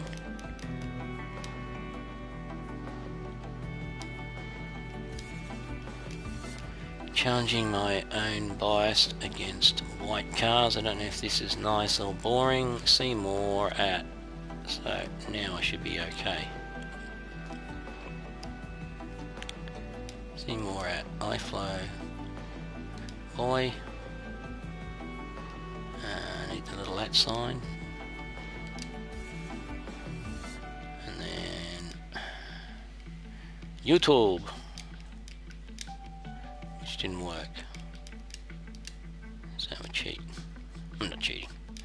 I'm just gonna correct it so it looks correct. And that should fit. Done. I didn't mention that this is the first pick of 3, but that's okay. I can do the next one.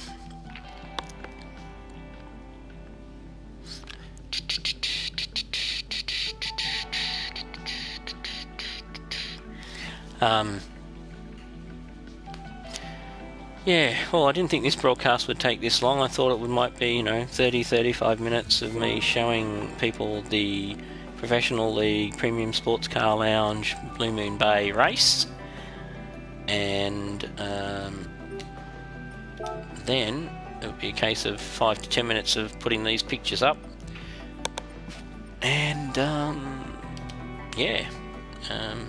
end broadcast basically. But I'm still going 1 hour and 40 minutes later. And it's not because I like the sound of my own voice. Particularly at the moment, because I've got a head cold. You probably can hear that. I probably sound very nasally, and I apologise. Picked this up on probably Thursday afternoon. It just got progressively worse through Friday. And I had meetings with partners, and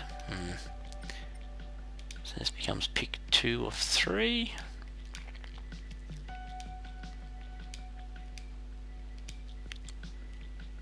Bang, bang.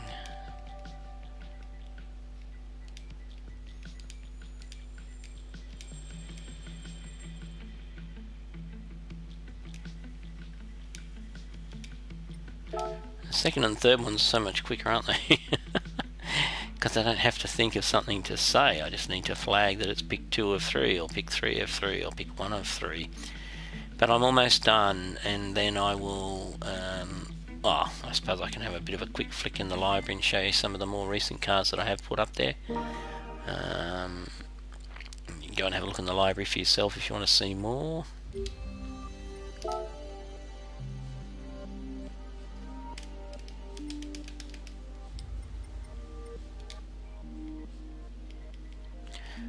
Interesting that it doesn't give you... Oh, that's right, because I think it all reverts to lowercase, doesn't it? When I hit the enter. Yeah, that's right. Don't know why I bothered before, I didn't need to. Silly me.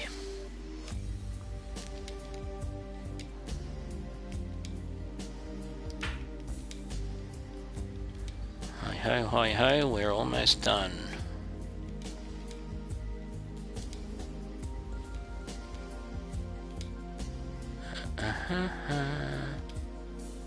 Pow.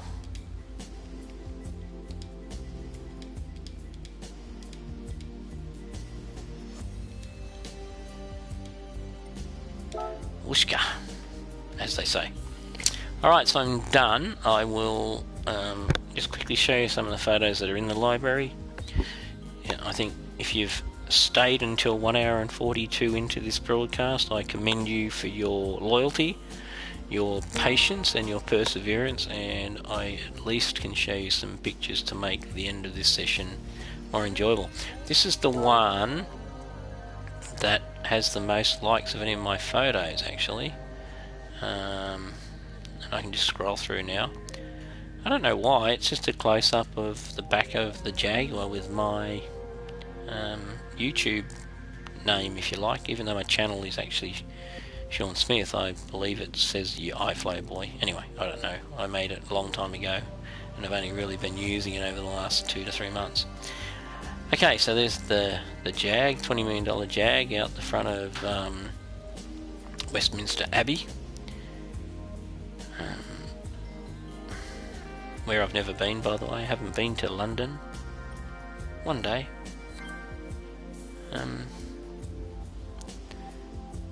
Yeah, it's just the first two-tone car, or second two-tone car I've done, and I quite like how this one worked out. I think it looks pretty good. I think it's nicer than the plain boring British racing green that it comes in when you buy it. And I like the wheels. I think the wheels suit the car. Took me a time to pick the wheels. I always get quite fussy about the wheels. Very rare I'll see one set of wheels and go, yep, that's the set. I usually have to narrow it down in my process. I'll normally find that there's 5 to 7 wheels that I like, and then I'll do another round, and then I'll come down to 2 or 3, and then I just keep jumping between the two until I decide I like that one better. This is the Ferrari 288, my favourite Ferrari. And again, the same theory, I was trying to test myself around white cars, so I said to myself, I will definitely do this as a white, and I'm kind of happy with the way it came out. I'm not sure whether you guys agree with me, but I just love this car. I love that it's very rare, but I love that it's got that old classic shape that the Ferraris had in the 80s, late 70s, early 80s. Still a beautiful shape. Moving to the more modern version, again this was a different kind of car design in that I wanted to do a combination of a gloss paint or a metallic paint, as you can see at the front of the car, and then combine that with a two-tone matte paint, and that's what you can see at the back. This is obviously a road car, so I've tried not to go too nuts with the decals, and also did a bit of a different thing with the treatment of the bonnet. You can see the tone there.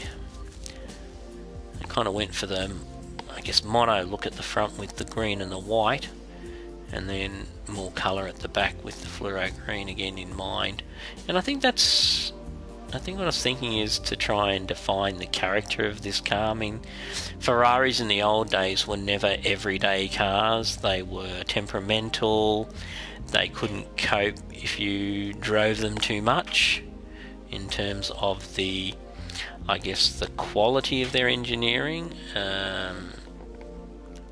or I guess the robustness of their engineering is probably the better word to use. And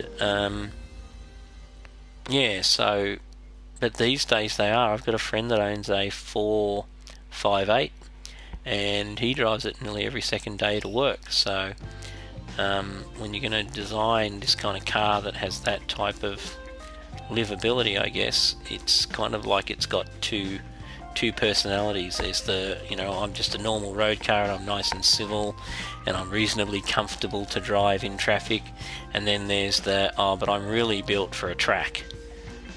And so I've tried to reflect that in this particular design in this way. The racing colours at the back of the Ferrari brand, or the Tifosi, and the more stately conservative front end.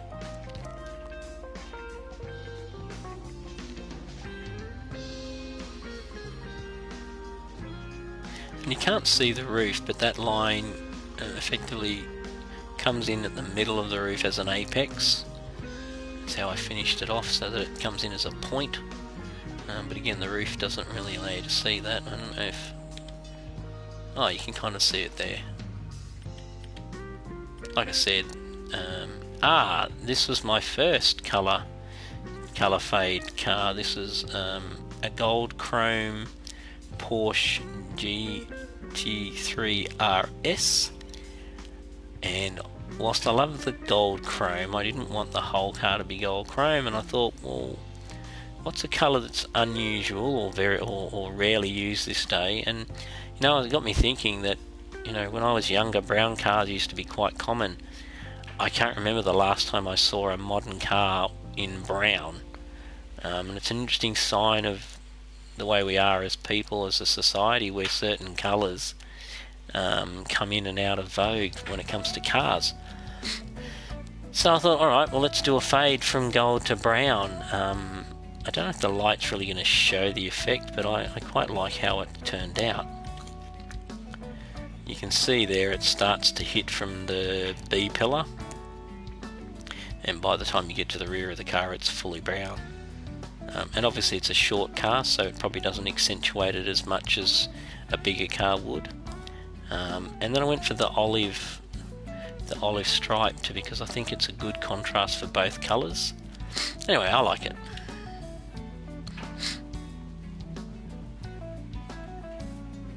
Sometimes I really like those wheels in the chrome, in the gold chrome. They look really good to me. Anyway, yeah. Again, each time the light doesn't really show it as well as you'd like to see it, but that's maybe the best picture there for it.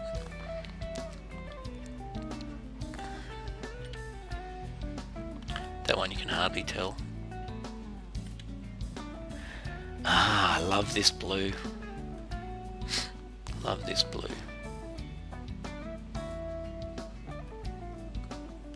I don't know where that picture's taken, but it actually reminds me a lot of home down at Ballina, which is on the north coast of New South Wales, right on the coast. Very similar, hilly, grass plains with coastal clumps of trees. Very, very similar look. I'm presuming this is somewhere in Europe. I can't remember where this photo was actually done, but it's just very similar. And that blue, it just looks so deep as a colour, doesn't it? And I like the stripes. They're a good contrast with that blue, and they're a good contrast with each other.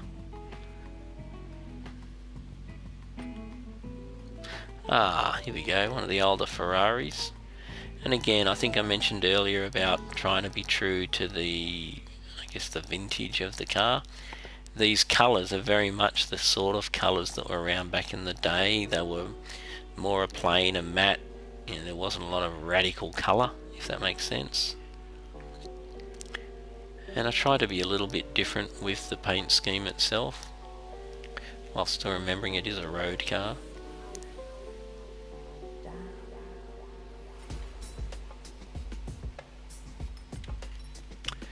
And there's the old versus the new.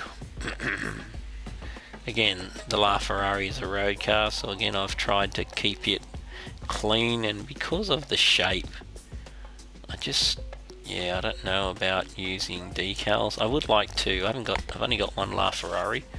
I would like to get another one, because I would like to do it in a fluoro colour. One of the new fluoro colours. I think it would look amazing. So I might buy one in the next week or two, once my funds are replenished, as they say. These are my two Camaros, the new ZLE 1 Camaros as opposed to the standard Camaro. I've got two standard ones as well. I love this car, I gotta say.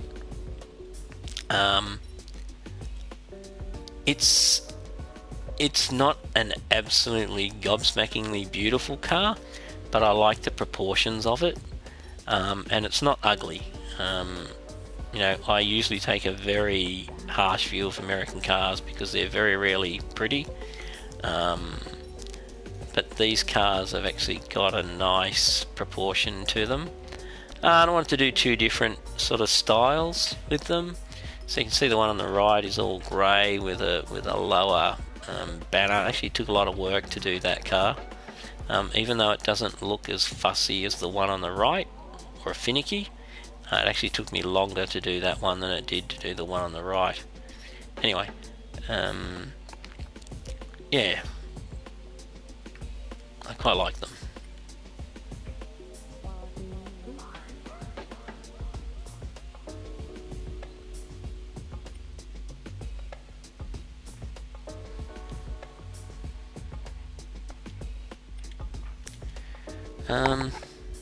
Yeah, the bonnet work on the left hand side, that took a long time on the grey one, because that middle bonnet piece is actually separate to the bonnet. It's like the actual engine induction cover, and it's exposed, so the bonnet is actually cut out, and if you were to lift that bonnet up, that section in the middle there, right in the middle where the Chevrolet sign is, I can't zoom in, so I can't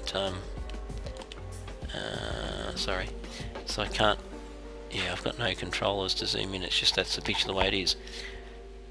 So I had to do two lots of matching. I had to match the outside part of the bonnet to the side fender, and then match the bonnet to that air duct where that strip runs right across, so it took me quite a long time.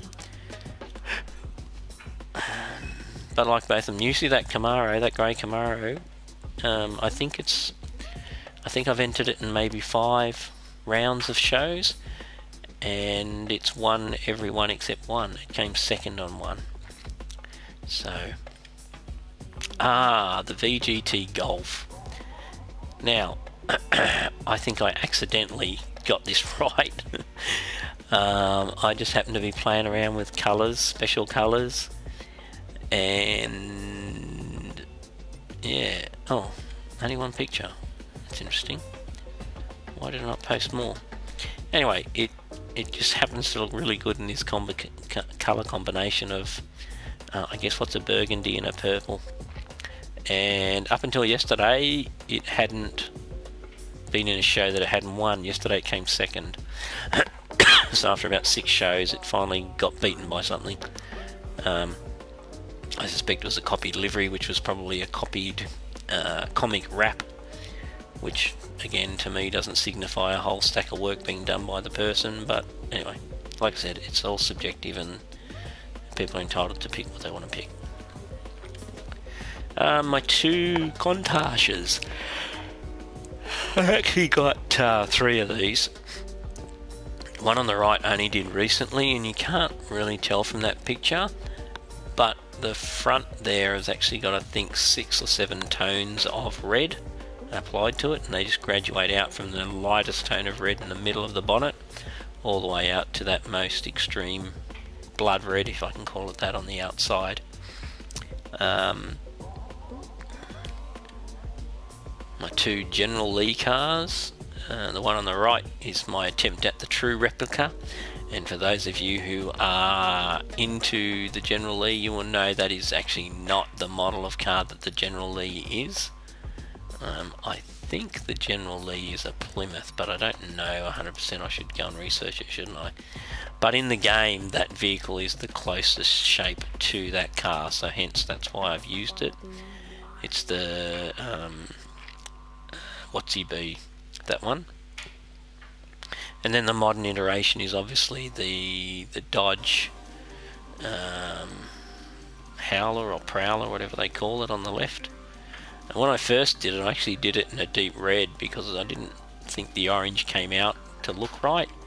But I think in the latest colours that got released, they did bring out the similar orange. so I was actually able to colour match the two cars. So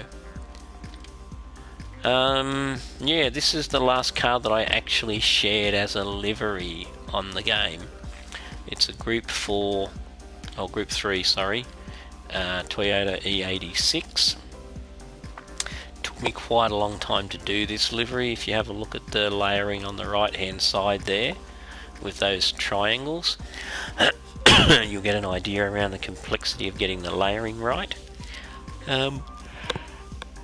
I talked about layering in previous broadcasts, so I won't rabbit on about it here, but yeah, got a lot of comments. It usually goes alright in car shows as well.